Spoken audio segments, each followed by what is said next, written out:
Salah Al Khair from King's Highway in Jordan. In our last video, we did a major bucket list item by floating in the Dead Sea. I'm not moving. And now today we are continuing our Jordan adventures by making a road trip from the Dead Sea area all the way to Wadi Rum on the iconic King's Highway.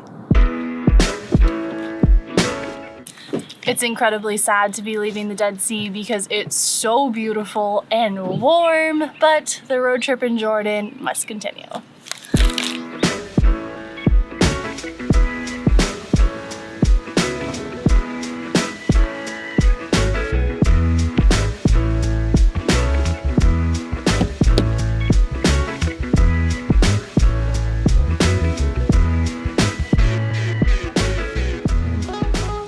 Only 10 minutes into our drive and we are already making our first stop. This is the UNESCO World Heritage Site where Jesus Christ was baptized. I didn't even know you could visit a place like that. So we made it to the parking lot, and every 30 minutes there's a shuttle that will take you down to the site, and ours is coming in about 5 minutes, and it's like a guided tour. So we don't really know what to expect, but I'm super excited. Oh. Shuttle is here, and it looks like there's about 10 of us going on right now.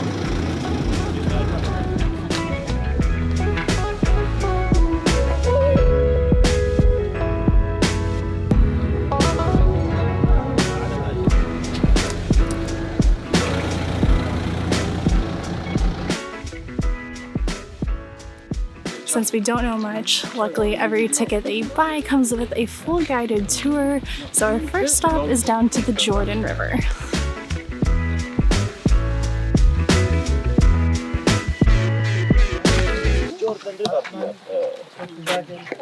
If you'd like to take photographs. It looks really dry though. There's very little to see at that stop, at least. Maybe we'll find a better lookout point, but it looks very, very low. The Dead Sea is actually dying because the Jordan River is its main source of water. And over the past 6 decades or so, Israel and Jordan have been diverting water from the Jordan River for other things. So the Dead Sea is losing water, and the Jordan River at this point is also losing water. Look at it.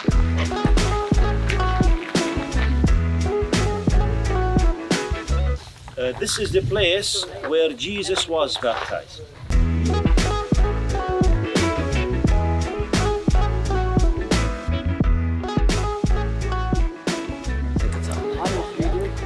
So this mosaic shows what the baptism site used to look like. These are the same stairs that you see today, and these are the 4 pillars.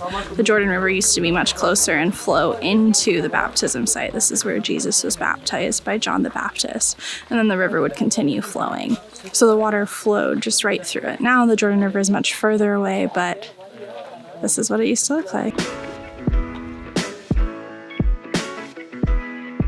Just within this small site here, there's 5 different churches. Now they're not big cathedrals or buildings even. They're just small little spots. 2 of them are by the baptism site, and then 2 are under here and 1 just outside of here. And even though there's no population, we're in the middle of the wilderness right now, they weren't for people to come to every Sunday. They were just for the pilgrims who would make the long pilgrimage here to Jesus' baptism site. Gotta go, we lost our group. Oh my God, I'm nervous. Tours always take us longer because we're filming and taking pictures. That typically works well, but not as well with group tours, especially when our tour guide is expecting that we actually stay with them. But the reason it's so important at this particular tour is because this is a military site. So they emphasize right from the get-go that we stay very close to the group and that we don't stray, which obviously we've already done. Okay, we are really far. Oh gosh, there's so many directions we could have gone. Okay, I see people. Okay.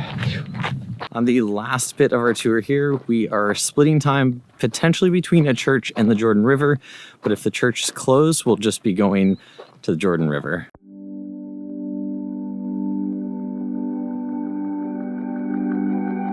This is one of the churches that you can sometimes go into on these tours, but it is really just a matter of if it's open or not. Today it looks like it's closed.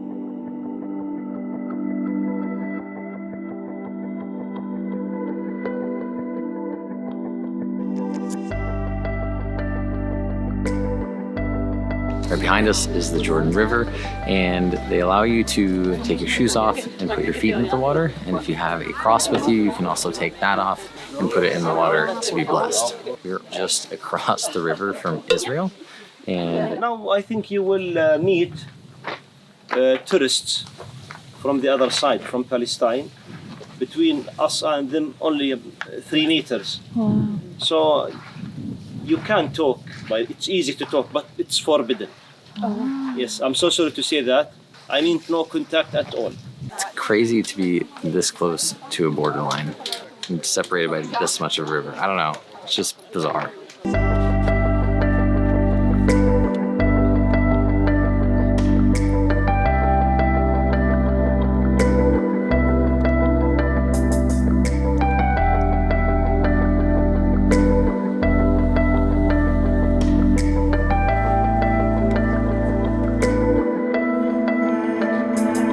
We just put our feet and our hands in the Jordan River, and it just feels like such a special experience. Everyone's so calm and quiet, and it just felt really special.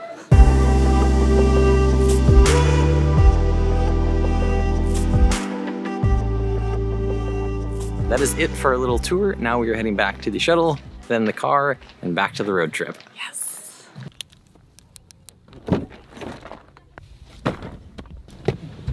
We just finished up at the baptism site, and overall it was an okay experience. It was amazing to see the sights, and it was very well kept and great layout for being able to see everything as a tourist group. However, we were with a guided tour, and it just didn't feel like a tour. We didn't get any like cool facts or really any information at all, and you move it through the sites. And then at the end, you spend over 30 minutes at the 2 gift shops and museum, which just felt a little lopsided since we did come here to see the baptism site, the churches, and the river. But overall, okay experience. Really glad we were able to make time for it at the beginning of our road trip here.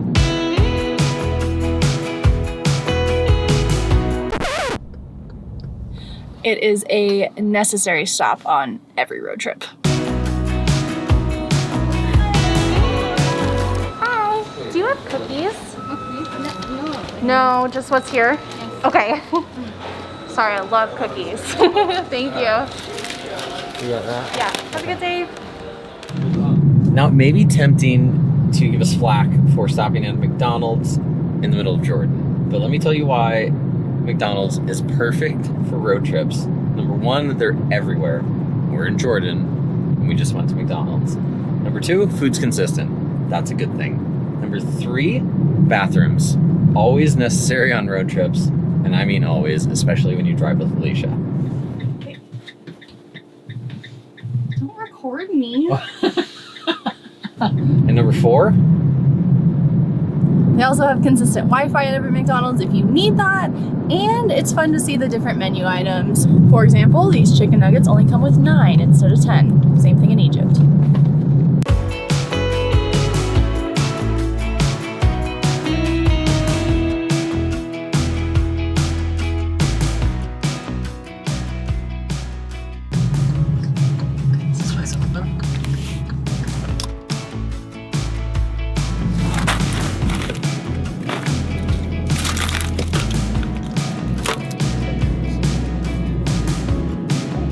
Snacks.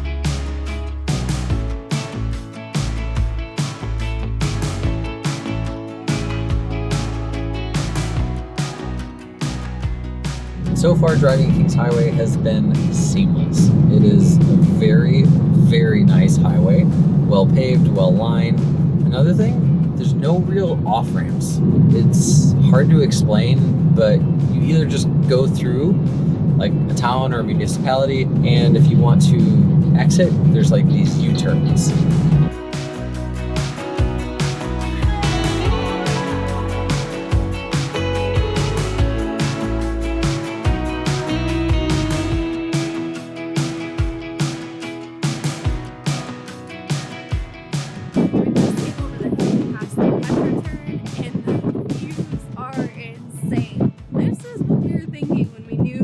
Driving on the most scenic route in the Middle East.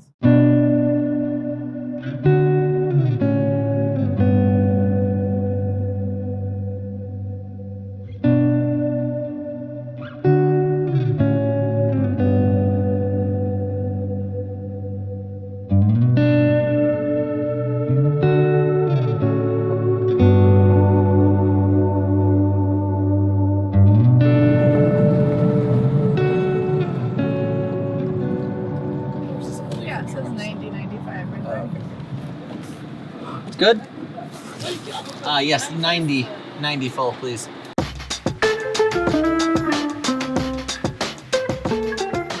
Thank you so much. Welcome. At the beginning of the day, we had a full tank of gas.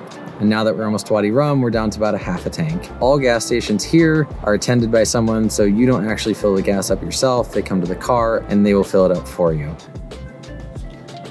Almost 20 dinars for a half a tank of gas. Gas here is not cheap, but it is consistent. Even out in the middle of nowhere or in the city, the prices have been almost identical all across the board.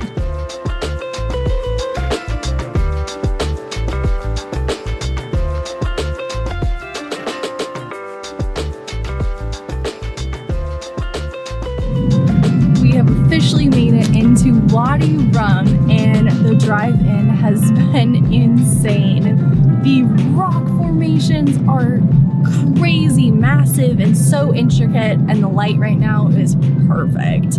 We still have a little bit more ways to go until we get to Wadi Rum Village, but I think we're gonna end it here. If you enjoy driving very slowly through King's Highway with us, hit the like button below, and if you want to stamp your passport with us again, make sure you subscribe if you haven't already, and we'll see you guys in the next video where we actually get to explore and stay the night in Wadi Rum. It's gonna be so cool.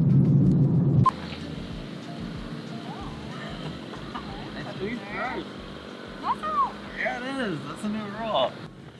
So Alicia usually squeezes my hand when we film transitions, like we've gone far enough and I can go back and get it. But I tried squeezing her hand to see if she'd come back and get it this time. It did not work the same way. 2 spots.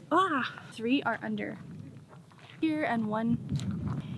Please go away. At the beginning of the day, we had a half tank of gas. Nope.